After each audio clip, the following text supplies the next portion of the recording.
Hello guys, അപ്പോൾ മറ്റൊരു പുതിയ വീഡിയോയിലേക്ക് ഏവർക്കും സ്വാഗതം. ഇന്നത്തെ വീഡിയോ പോസ്റ്റ് ഓഫീസ് നിക്ഷേപ തട്ടിപ്പിനെ കുറിച്ചാണ്. നിങ്ങളൊക്കെ പോസ്റ്റ് ഓഫീസിൽ നിക്ഷേപം നടത്തിയിട്ടുണ്ടെങ്കിൽ എത്രയും വേഗം പോസ്റ്റ് ഓഫീസിൽ പോയി നിങ്ങൾ അടച്ച തുകകളൊക്കെ സുരക്ഷിതമായിട്ട് അവിടെ ഉണ്ടോ എന്ന് ചെക്ക് ചെയ്യേണ്ടത് അനിവാര്യമാണ്. ഇത് നടക്കുന്നത് തിരുവനന്തപുരം കാട്ടാക്കട പോസ്റ്റ് ഓഫീസിലാണ്. അവിടെ 10-30 വർഷത്തോളമായിട്ട് വർക്ക് ചെയ്യുന്ന കളക്ഷൻ ഏജന്റ് ആയിട്ടുള്ള ലളിതാംബിക എന്നുള്ള ഒരു സ്ത്രീയാണ് 10-50ഓളം കുടുംബങ്ങളെ വളരെ വിദഗ്ധമായിട്ട് കബളിപ്പിച്ച് ലക്ഷങ്ങളാണ് അവിടെ തട്ടിയെടുത്തിരിക്കുന്നത്. എന്നിട്ട് അവർ സുഖമായിട്ട് ഇപ്പോൾ ജീവിക്കുന്നു. ആഡംബര ജീവിതമാണ് അവർ നയിക്കുന്നത്. തട്ടിപ്പിന് ഇരയായിട്ടുള്ള ഒരു വ്യക്തി എങ്ങനെയാണ് ഇത് സംഭവിച്ചത്, അവർക്ക് എത്രത്തോളം രൂപയാണ് നഷ്ടപ്പെട്ടത് എന്നതിനെ കുറിച്ച് കൂടുതൽ ഡീറ്റെയിൽസ് അവർ നമുക്കുമായിട്ട് ഇപ്പോൾ ഷെയർ ചെയ്യും. നിങ്ങളത് കേൾക്കൂ. മാക്സിമം ഈ ഒരു വീഡിയോ നിങ്ങൾ ഷെയർ ചെയ്യണം. എങ്ങനെ തോന്നുന്നു ഇവർക്കൊക്കെ ഈ ഒരു സാധാരണക്കാരായൊക്കെ ജനങ്ങളെ ഇങ്ങനെ പറ്റിക്കാൻ? നിയമമൊക്കെ വെറും നോക്കുകുത്തിയായിട്ട് നിൽക്കുന്നു. അവർ ഇപ്പോഴും സുഖമായിട്ട് നിയമത്തിനെയൊക്കെ വെല്ലുവിളിച്ചുകൊണ്ട് നടക്കുകയാണ് ചെയ്യുന്നത്. ആ ഒരു ലേഡി, നമുക്ക് ആ ഒരു വ്യക്തിയിൽ നിന്ന് കൂടുതൽ വിവരങ്ങൾ നമുക്ക് അറിയാം. നമസ്കാരം, എൻ്റെ പേര് അനീഷ് എന്നാണ്. അപ്പോൾ ഞാനിവിടെ പറയുന്നത് അതിവിദഗ്ധമായിട്ട് പോസ്റ്റ് ഓഫീസിലെ നിക്ഷേപം സുരക്ഷിതമാണെന്ന് കരുതി ഒരു 5 വർഷക്കാലം ഞങ്ങൾ ഏജന്റിന്റെ കയ്യിൽ 10,000 രൂപ വെച്ചിട്ട് പണം അടച്ചു. ആ പണം എടുക്കാൻ പോയപ്പോഴത്തേക്കും ആ പണം അവിടെ ഇല്ല. അപ്പോൾ ആ പണം മുഴുവനും ഇവർ കൊണ്ടുപോയി ദുരുപയോഗം ചെയ്തു. ആ ഒരു കാര്യം ഒന്ന് വിശദമായിട്ട് പറയാനാണ്. അപ്പം നിങ്ങൾ പലരും പോസ്റ്റ് ഓഫീസ് വഴി നിക്ഷേപം നടത്തുന്നവരും ഏജന്റ് പണം മേടിച്ചിട്ട് പോയി അടയ്ക്കുന്നവരും പ്രായമുള്ളവരൊക്കെ ആണെങ്കിൽ വീട്ടിൽ വന്നിട്ട് ഏജന്റ് പണം മേടിച്ചിട്ട് കൊണ്ടുപോയി അടയ്ക്കുന്നു. ഈ രീതിയിലായിരിക്കും പോകുന്നത്. കൃത്യമായി അത് ചെക്ക് ചെയ്തില്ല എന്നുണ്ടെങ്കിൽ അവസാനം ഈ പണം അവിടെ പോസ്റ്റ് ഓഫീസിൽ എത്തിയില്ല എങ്കിൽ ഇത് ഒരിക്കലും ഈ പണം തിരിച്ച് കിട്ടാൻ പോകുന്നില്ല. അതിന് ഏറ്റവും വലിയ ഉദാഹരണമാണ് ഞാനും എൻ്റെ കുടുംബവും. എൻ്റെ കുട്ടിക്കാലത്തൊക്കെ ഞാൻ വളരെയധികം ബുദ്ധിമുട്ടി ഈ ഓലപ്പുരയിലൊക്കെ താമസിച്ച് അങ്ങനെ ഞാനും അച്ഛനും അമ്മയും എൻ്റെ അനിയന്മാരൊക്കെ അങ്ങനെ ബുദ്ധിമുട്ടി ജീവിച്ചു വന്ന ആൾക്കാരാണ്. അപ്പോൾ എൻ്റെ അനിയന് ഏകദേശം 19-ാമത്തെ വയസ്സിൽ ജോലി കിട്ടി. ആർമിയിൽ ജോലി കിട്ടിയപ്പോഴത്തേക്കും അമ്മ ഏറ്റവും വലിയ അമ്മയുടെ ഒരു ആഗ്രഹമായിരുന്നു സ്വന്തമായിട്ട് നല്ലൊരു വീട് എന്നുള്ള നിലയിൽ.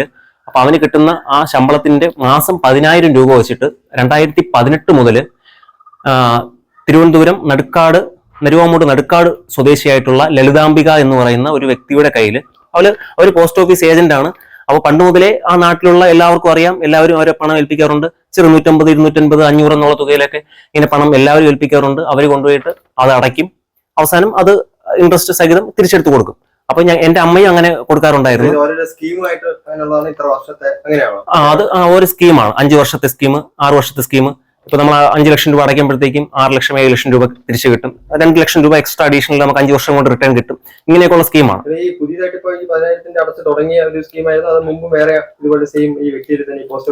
ഈ പോസ്റ്റ് ഓഫീസിൽ എന്റെയൊക്കെ കുട്ടിക്കാലം മുതലേക്ക് തന്നെ അമ്മ ഈ ചെറിയ മാസം 100 രൂപ, മാസം 150 രൂപ എന്ന് പറയുന്ന ചെറിയ എമൗണ്ട് ഒക്കെ കൊടുക്കുന്നുണ്ടായിരുന്നു. മന്ത്ലി കാട്ടാക്കട പോസ്റ്റ് ഓഫീസാണ്. അങ്ങനെ അപ്പൊ നിലവിൽ നമുക്ക് അവരെ വിശ്വാസമുണ്ട്. കാരണം അവർ പൈസ വാങ്ങുന്നുണ്ട്, അത് കൃത്യമായിട്ട് നമുക്ക് തിരിച്ചു കിട്ടുന്നുമുണ്ട്. പക്ഷെ പിന്നീടാണ് നമ്മൾ കബളിപ്പിക്കപ്പെട്ട വിവരം അറിഞ്ഞപ്പോഴാണ് പണ്ടും ഇവർ ഈ പൈസ വാങ്ങിച്ചിട്ട് അവരുടെ ആവശ്യങ്ങളും അവർ പല ബിസിനസ്സും കാര്യങ്ങളും ഇൻട്രസ്റ്റിനും കൊള്ളപ്പലിശയ്ക്ക് വട്ടിപ്പലിശയ്ക്കൊക്കെ പുറത്തു കൊടുക്കുകയും ആ പലിശ വാങ്ങിച്ച് ഇവര് ആർഭാടമായിട്ട് ജീവിക്കുകയും എന്നിട്ട് പോസ്റ്റ് ഓഫീസിൽ ഇൻട്രസ്റ്റ് ആണെന്ന് പറഞ്ഞിട്ട് ഞങ്ങൾ അടച്ച പൈസയും ആ ഇൻട്രസ്റ്റും കൂടി നമുക്ക് തരും. എന്നിട്ട് ഇത് പോസ്റ്റ് ഓഫീസിലെ പൈസയാണെന്ന് പറയും.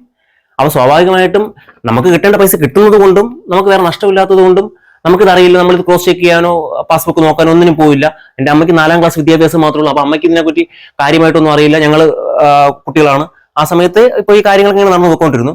അങ്ങനെ 2017 അനിയന് ജോലി കിട്ടിയപ്പോൾ 2018 മുതൽ ഈ പൈസ അടയ്ക്കാൻ തുടങ്ങിയതാണ്.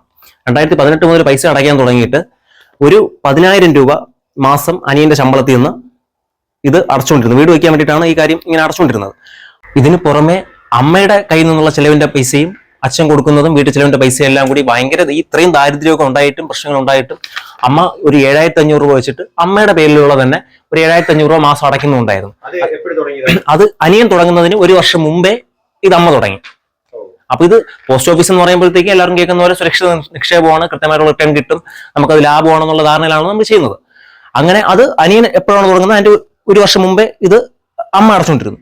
അതിനുശേഷം ഈ 7,500 5 വർഷം കാലാവധി തീർന്നു. അതായത് ഏകദേശം 2021-22 അവസാനത്തോടെ ഈ 5 വർഷത്തെ കാലാവധി തീർന്നു. ഈ പണം എടുക്കാൻ വേണ്ടിയിട്ട് എവരെയും കൊണ്ട് തന്നെയാണ് പോസ്റ്റ് ഓഫീസിലോട്ട് പോയത്. പോസ്റ്റ് ഓഫീസിൽ പോയപ്പോഴത്തെ ഈ പൈസ മൊത്തത്തിൽ അവിടെ അടച്ചിട്ടില്ല. ഏകദേശം 2 ലക്ഷം രൂപയുടെ കുറവാണ് അതിൽ അന്ന് വന്നിട്ടുള്ളത്. ഈ 2 ലക്ഷം രൂപ കുറവ് വന്നപ്പോൾ സ്വാഭാവികമായിട്ടും ചോദിച്ചു, ഇപ്പൊ ഇത്രയും പണം അടച്ചു, അത് ഇൻട്രസ്റ്റ് അടക്കം ഇത്രയും വരണമല്ലോ, എന്തുകൊണ്ടാണ് ഇത്രയും കുറവെന്ന് ചോദിച്ചു. പോസ്റ്റ് ഓഫീസിൽ ആ പാസ്ബുക്ക് വാങ്ങി നോക്കിയപ്പോഴും ഈ പൈസ അവിടെ എത്തിയിട്ടില്ല. 7,500 മുമ്പ് അടച്ചതിന്റെ ഏകദേശം 2 ലക്ഷം രൂപയോളം കുറവ്. ഇവര് പല മാസങ്ങളും അടച്ചിട്ടില്ലേ, അതായത് വിട്ടിട്ടേക്കാണ് അടച്ചിരിക്കുന്നത്. പകുതിയോളം പണം അവിടെ അടച്ചിട്ടില്ല. അപ്പൊ കിട്ടേണ്ടതിന്റെ 7,500 അടച്ചിട്ട് കിട്ടേണ്ട എമൗണ്ടിന്റെ പകുതി പോലും കിട്ടിയിട്ടില്ല. അപ്പൊ അമ്മയെ അവരുമായിട്ടാണ് പോകുന്നത്. അപ്പം അമ്മയോട് പറഞ്ഞു ബാക്കി പൈസ വീട്ടിലുണ്ട്, അത് പേടിക്കൊന്നും വേണ്ട, എന്റെ വീട്ടിൽ പൈസ കളക്ഷൻ പൈസ ഉണ്ട്, അത് എടുത്തു തരാം.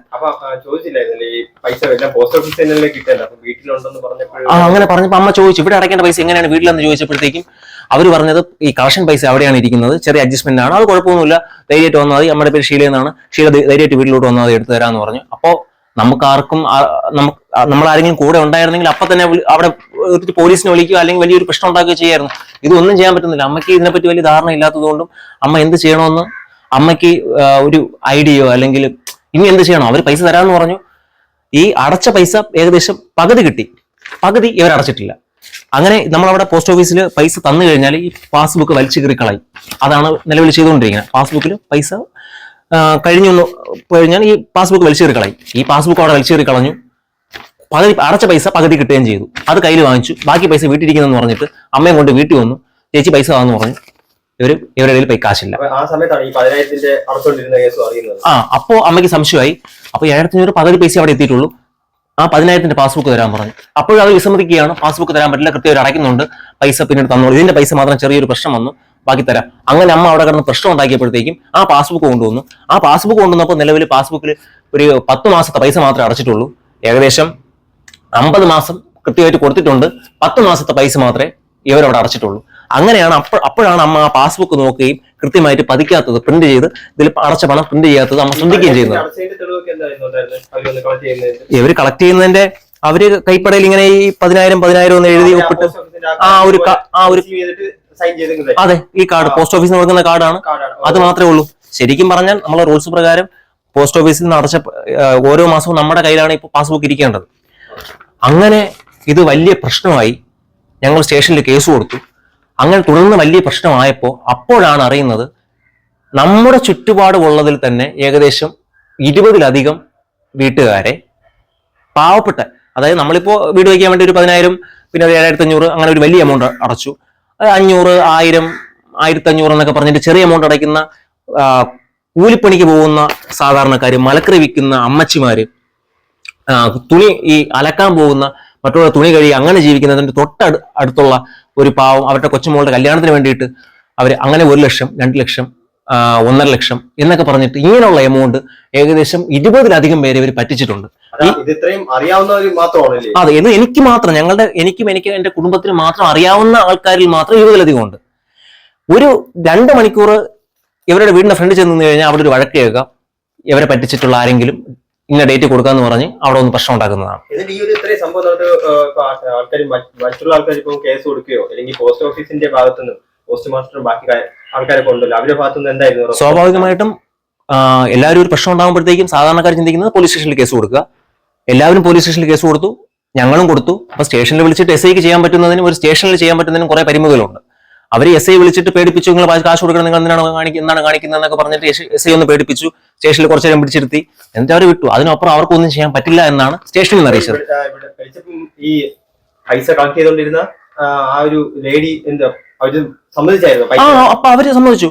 അത് പോലീസ് സ്റ്റേഷനിൽ അവർ SIയോട് അത് ഞാൻ എന്റെ കുറച്ച് പേഴ്സണൽ ഒരു ബിസിനസ് നടത്തി, അത് പൊളിഞ്ഞു പോയി, അപ്പൊ അങ്ങനെ എനിക്ക് പണം നഷ്ടപ്പെട്ടു. അപ്പൊ ഇത് ഇങ്ങനെ സംഭവിച്ച ഈ പോസ്റ്റ് ഓഫീസിലെ ബാക്കിയുള്ള ഉദ്യോഗസ്ഥർക്കും എല്ലാവർക്കും അറിയായിരുന്നു?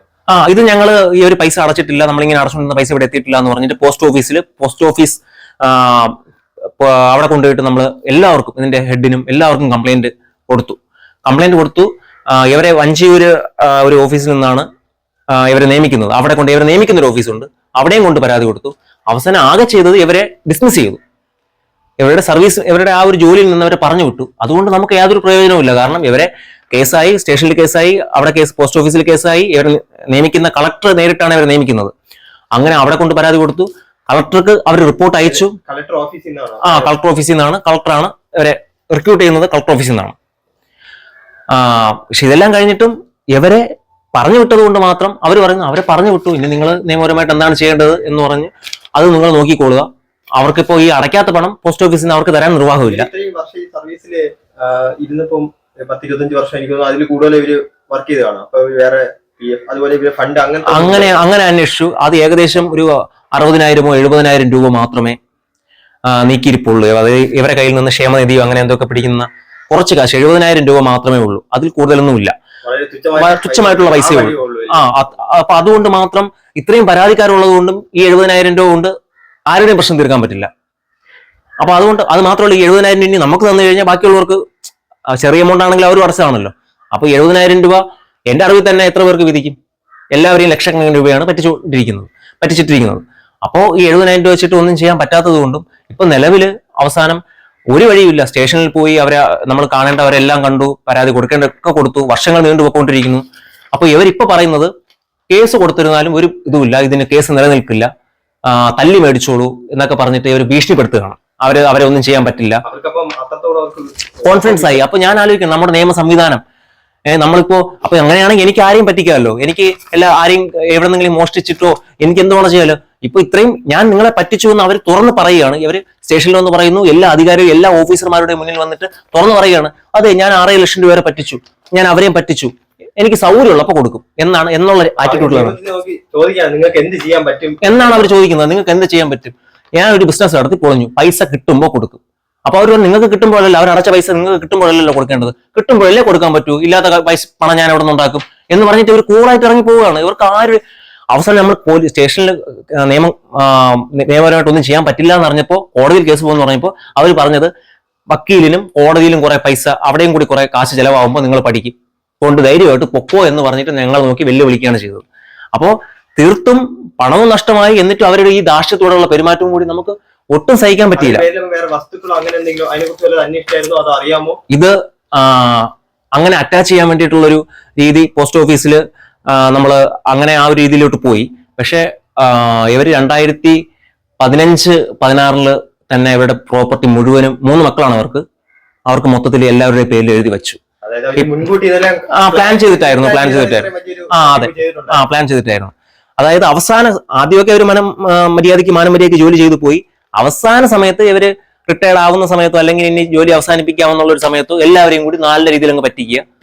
ഈ പ്രായത്തിൽ പിന്നെ ഇനി ജയിലിൽ പോകേണ്ട ആവശ്യമൊന്നുമില്ല, നമ്മുടെ നിയമ സംവിധാനം അത്രേ ഉള്ളൂ എന്ന് അവർക്കറിയാം. അവരെല്ലാം കൂടി എനിക്ക് തോന്നുന്നു ഏകദേശം 1 കോടിയോളം രൂപയെങ്കിലും ഞങ്ങളുടെ 20 പേരിൽ അധികമുണ്ട്. അപ്പോ പിന്നെ നമുക്ക് അറിഞ്ഞൂടാത്ത പലരും വന്നിട്ട് ഇവരുടെ വീട് അന്വേഷണം പോകുന്നുണ്ട്. ഇവരെ പൈസ മേടിച്ചിട്ട് പിന്നെ ഇതുപോലെ അടയ്ക്കാത്ത വേറെ പല സ്ഥലത്തു നിന്നും ആൾക്കാർ അവർ അന്വേഷിച്ച് വരുന്നുണ്ട്. പക്ഷെ ഇത്ര ഒരു വലിയ ഇതായിട്ട് ഈ ഒരു പോസ്റ്റ് ഓഫീസിൽ നടന്നിട്ടുള്ള അതിനെതിരെ ഒരു ന്യൂസിലോ വേറെ ഏതോ ചെറിയ സോഷ്യൽ മീഡിയസ് ഒക്കെ ഭയങ്കരമായിട്ട് എന്താ പറയാ, എന്ത് ചെറിയ കാര്യങ്ങളും ഭയങ്കര പെട്ടെന്ന് എല്ലാ സ്ഥലത്തും എത്തും. പക്ഷെ ഇങ്ങനെ ഒരു കാര്യം എനിക്കൊന്ന് ചുരുക്കം ചിലവർക്ക് മാത്രം. ഇത് 1-2 ചെറിയ ന്യൂസ് ചാനൽ വന്നിട്ടുണ്ടായിരുന്നു. 1-2 ന്യൂസ് ചാനലല്ല, ന്യൂസ് പത്രത്തിൽ വന്നിട്ടുണ്ടായിരുന്നു. അത് ഒരു ചെറിയൊരു ബാക്ക് പേജിൽ വന്നു കഴിഞ്ഞു, പറ്റിച്ചതായി പരാതി വന്നിട്ടുണ്ടെന്ന് പറഞ്ഞിട്ട്. പക്ഷെ അതിലും ഒരു വലിയൊരു നമ്മൾ വിചാരിച്ച പോലെ ഒരു ഇതൊന്നും കിട്ടിയില്ല. 1-2 ചെറിയ പത്രത്തിൽ വന്നു കഴിഞ്ഞു. അവര് ഇപ്പൊ നാട്ടിലുണ്ട്. ഇടയ്ക്ക് എറണാകുളത്താണ് മകളുടെ ജോലി, അവരവിടെ പോയി നിൽക്കും. ഇപ്പൊ മക്കൾ ജീവിക്കുന്ന ആഡംബര ജീവിതത്തിലാണ് മക്കൾ ജീവിക്കുന്നത്. 20 ലക്ഷം രൂപയുടെ കാറ് മകള് വാങ്ങി കഴിഞ്ഞ മാസം. ഈ പണം കൊണ്ടായിരിക്കണം തീർച്ചയായിട്ടും. കാരണം അവർക്ക് ഒരു അങ്ങനെ കോടീശ്വരന്മാരായിട്ടുള്ള കുടുംബമൊന്നും ആയിരുന്നില്ല. ഈ പറ്റിച്ച് അത് കഴിഞ്ഞ ശേഷം മോൻ വലിയൊരു വീട് വെച്ചു, രണ്ടാമത്തെ മോൻ ഇപ്പൊ വേറൊരു വീട് വെച്ചുകൊണ്ടിരിക്കുന്നു, മോള് വീട് വെച്ചു, കാറ് വാങ്ങിച്ചു. അപ്പോ ഇവർക്ക് ആർക്കും ഒരു വലിയ ലക്ഷക്കണക്കിന് ശമ്പളം കിട്ടുന്ന ഒരു ജോലിയൊന്നുമില്ല, സർക്കാർ ജോലി ഒന്നുമില്ല. എല്ലാം 15,000, 20,000, 25,000 രൂപയ്ക്ക് താഴെ മാത്രം മാസ വരുമാനമുള്ള ആൾക്കാരാണ് ഇങ്ങനെയുള്ള ആഡംബര ജീവിതം ഇപ്പൊ നയിച്ചുകൊണ്ടിരിക്കുന്നത്. ഈ പണമൊക്കെ എവിടെ നിന്നാണ്? വിദഗ്ധമായി നാട്ടുകാരെ മൊത്തത്തിൽ പറ്റിച്ചിട്ട് ഈ പണം മുഴുവനും മക്കൾക്കായിട്ട് ഇങ്ങനെ വീതിച്ചു കൊടുത്തിട്ട് നേരത്തെ അവനെല്ലാം പ്ലാൻ ചെയ്തു, എല്ലാവർക്കും കൊടുത്തു. എന്നിട്ട് എന്റെ കയ്യിൽ ഒന്നുമില്ല, ഞാൻ പാപ്പരായി. നിയമത്തെ നോക്കി അവർ വെല്ലുവിളിക്കുന്നു, നിയമത്തെ നോക്കി കൊഞ്ഞണം കുത്തുന്നു. ഈ പണം അടച്ച 20ഓളം പേര്, ഞാൻ അടക്കമുള്ള ഇത്രയും ആൾക്കാർ എന്ത് ചെയ്യണമെന്ന് അറിയാതെ ഇപ്പൊ വക്കീലിനും കോടതിയും ആയിട്ട് ഇങ്ങനെ നടക്കുകയാണ്.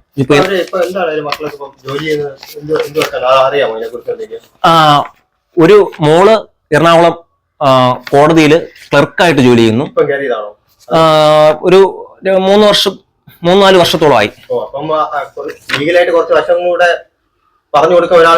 അതെ, നമ്മൾ കേസ് കൊടുത്തപ്പോഴത്തേക്കും കേസ് കൊടുത്തപ്പോ അവരെ ജാമ്യത്തിൽ വിട്ടയച്ചു. അപ്പൊ ജാമ്യം നിന്നതും ഈ മകളും അവരുടെ മരുമകനും കൂടിയൊക്കെയാണ് ജാമ്യം നിന്നതും. അപ്പൊ അതിന്റെ പ്രത്യുപകാരമായിട്ടാണ് തോന്നുന്നു ഒരു 2 മാസത്തിന് മുമ്പ് ഏകദേശം 20 ലക്ഷം രൂപയോളം വില വരുന്ന ഒരു കാറൊക്കെ വാങ്ങിയിട്ടുണ്ടായിരുന്നു. അപ്പൊ ഇതെല്ലാം അതായത് കൂട്ടത്തോടെ സാധാരണക്കാരായി പാവപ്പെട്ടവരെയും പറ്റിച്ചിട്ട് അവരെ ഒന്നും ചെയ്യാൻ പറ്റാന്നുള്ള ഒരു ധൈര്യത്തോടു കൂടി അവര് സുഖമായിട്ട് ആഡംബര ജീവിതം അതെ ആഡംബര ജീവിതം നയിക്കുകയാണ്. നോക്കുകുത്തിയായിട്ട് നിൽക്കുക. അതെ, മക്കളൊക്കെ 2-3 പുതിയ വീടുകൾ വെച്ചുകൊണ്ടിരിക്കുന്നു. മോള് വീടും വെച്ച് കാറ് വലിയ ലക്ഷറി കാറ് വാങ്ങുന്നു. അതുപോലെ ഇവര് ഭർത്താവിന്റെ പേരിലുള്ള വീട്ടിൽ താമസിക്കുന്നു. അറ്റാച്ച് ചെയ്യാൻ പോയപ്പോഴത്തേക്കും ഇതൊക്കെ 10-15 വർഷം മുമ്പേ തന്നെ എല്ലാം ഇവരുടെ പേരുണ്ടായിരുന്ന സ്വത്തുവകകളെല്ലാം എഴുതി മക്കളുടെ പേരിൽ വെച്ചു. മക്കളോട് ചോദിച്ചപ്പോൾ നീ അമ്മയുടെ പേരിൽ നിന്നല്ലേ, അമ്മയ്ക്ക് കാശ് കൊടുത്തെങ്കിൽ ഞങ്ങളോട് ചോദിക്കുന്നത് എന്തിനാ എന്നുള്ള രീതിയിൽ അവർക്കൊന്നും ചെയ്യാൻ പറ്റില്ല എന്ന് പറഞ്ഞാൽ വളരെ പുച്ഛത്തോടെയാണ് മക്കൾ സംസാരിക്കുന്നത്.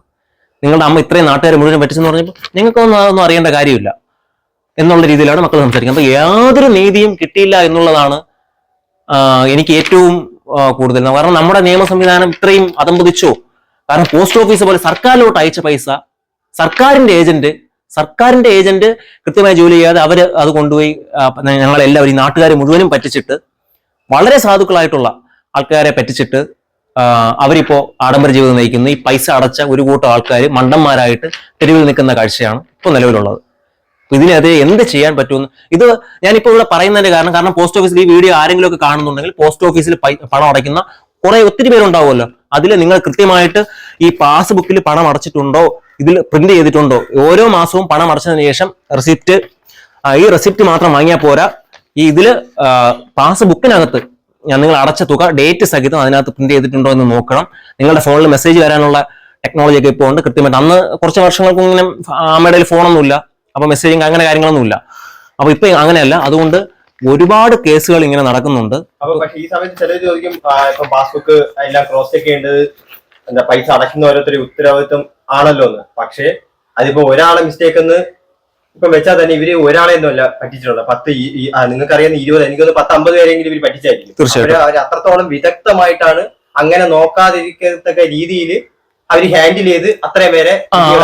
ഇപ്പൊ ഒരാൾക്ക് മിസ്റ്റേക്ക് വരാം, പൈസ അടയ്ക്കുന്ന 1, 2, 3 പേരൊക്കെ മിസ്റ്റേക്ക് വരാം. പക്ഷെ 10-50 പേരൊക്കെ ഒരുമിച്ച് ഒരേപോലെ മിസ്റ്റേക്ക് വരണമെങ്കിൽ അത് ഹാൻഡിൽ ചെയ്ത ആ വ്യക്തിയുടെ അത്രത്തോളം എന്താ പറയാ നേരത്തെ കൂട്ടി പ്ലാൻ ചെയ്ത് കാരണം അറിയാം മറുചോദ്യം ഒന്നും വരാത്ത രീതിയിൽ അവർ ചെയ്തു. അതെ, കാരണം പറ്റിച്ചവരിൽ ഭൂരിഭാഗം പേരും അധികം വിദ്യാഭ്യാസം ഇല്ലാത്തവരും പഴയ കുറച്ച് നല്ല പ്രായമുള്ള ആൾക്കാരും.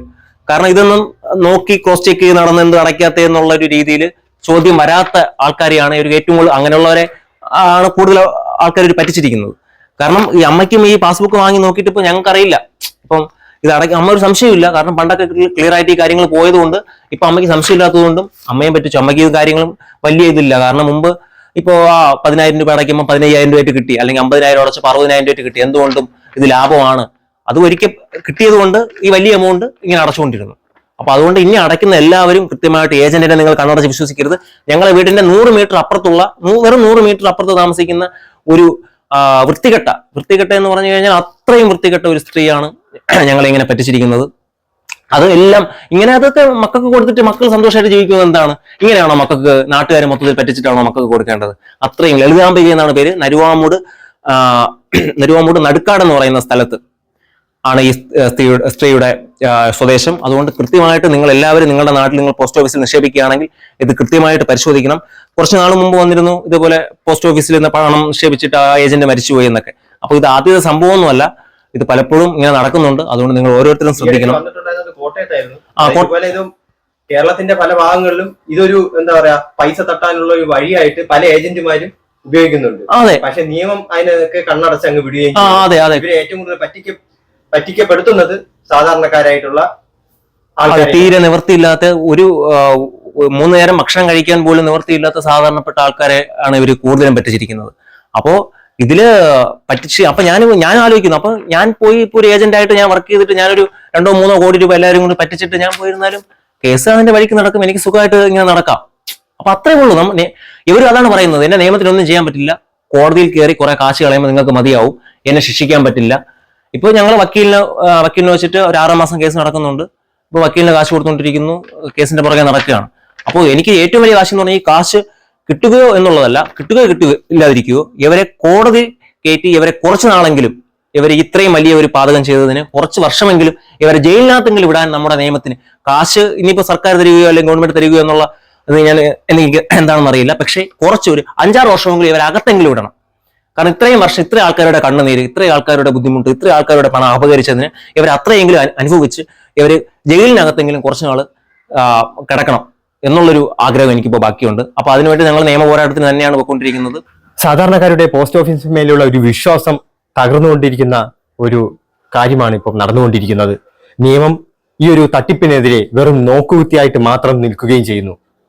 നിങ്ങളോ നിങ്ങളുടെ കുടുംബക്കാരോ പോസ്റ്റ് ഓഫീസിൽ നിക്ഷേപം നടത്തിയിട്ടുണ്ടെങ്കിൽ എത്രയും വേഗം പോസ്റ്റ് ഓഫീസിൽ പോയി നിങ്ങളുടെ അടച്ച തുകകളെല്ലാം സുരക്ഷിതമായിട്ട് അവിടെ ഉണ്ടോ എന്ന് എത്രയും വേഗം പോയി വിലയിരുത്തേണ്ടത് അനിവാര്യമായിട്ടുള്ള ഒരു കാര്യം തന്നെയാണ്.